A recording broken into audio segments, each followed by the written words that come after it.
My daughter told me something very smart on Shabbat. She said, I heard you teach all about love, and I wish you, she said, and I wish all people you teach them about love, not to love themselves because it's kind of going to motivate them to become a better version of themselves, to love themselves because they're going to find out that they're actually great. That's a good reason to love yourself. And I was thinking about it like when I'm thinking about Rabbi Shimon Bar Yochai in the cave. And many students ask me, Eliyahu, why Tikkunei Zohar? Why are you so fanatic and love the concept of Tikkunei Zohar? You know, the Zohar has many parts. There is the Zohar itself. Within the Zohar, there is Zohar Hadash, new Zohar, that was discovered later. Within the regular Zohar, you have Idra Rabbah and Idra Zuta, which is a lot of secret. And then you have Tikkunei Zohar as a section by itself. Explain all the reason of the word Bereshit. And that was written in the cave. I tell you, when I was first in Pekin,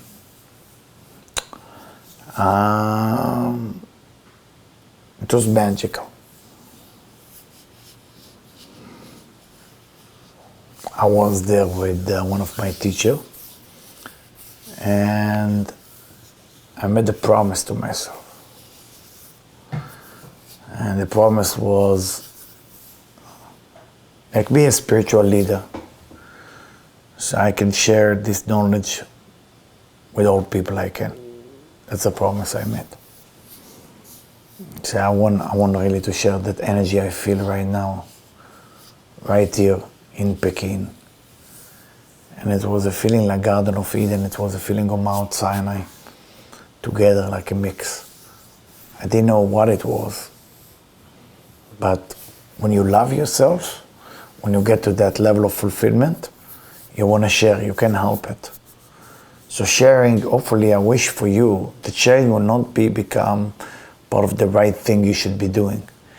Sharing will be because you're having so much fun as you share. It's almost like laughter and love equals sharing. If you can pray on that tonight, that your sharing will be way stronger than you're receiving. Because the natural tendency of the soul is to share. So why some people enjoy sharing, some people are a little bit more cheap. Nobody's bad. It's just when the body controls the soul, you can't share. Because the body knows it's here for a short amount of time, and the soul knows it's here forever. So the soul want to share when the body don't. When I talk about Rabbi Shimon Bar Yochai, I want to tell you about my mother. When I was young, I never told you a personal story about Rabbi Shimon. My mother, who lived in a city, it was inner city, kind of poor city, inside a very Orthodox city. It's called Bnei Brak, it's a city, but the village was Pardes Katz. And my mom would take a bus, 2 buses, to Bnei Brak, or she would walk. And then there is a bus that leaves in the afternoon all the way to the grave of Meron, Rabbi Shimon, on Lag BaOmer. We didn't know where she is, what's going on. She used to come back at 4 a.m. in the morning, extremely happy, like she accomplished a mission. But none of us have gratitude for her, none of us have an appreciation for her. I didn't understand the maslul, the path that she took on. She already had been a mother by herself. My father, me, nobody would go with her, alone, with the bus from Bnei Brak. And my wife and me had the privilege 2 years ago to do something similar with buses and all this. And then, I never tell her to my wife actually, I realized the path she took every time to walk down the hill and get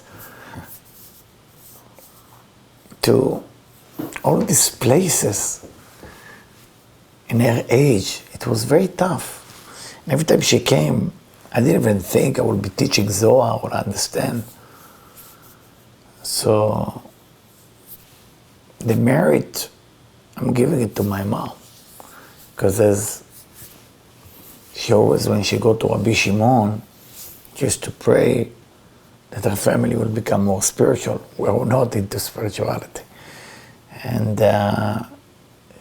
she always would look at me and say to me, I can say my prayer work.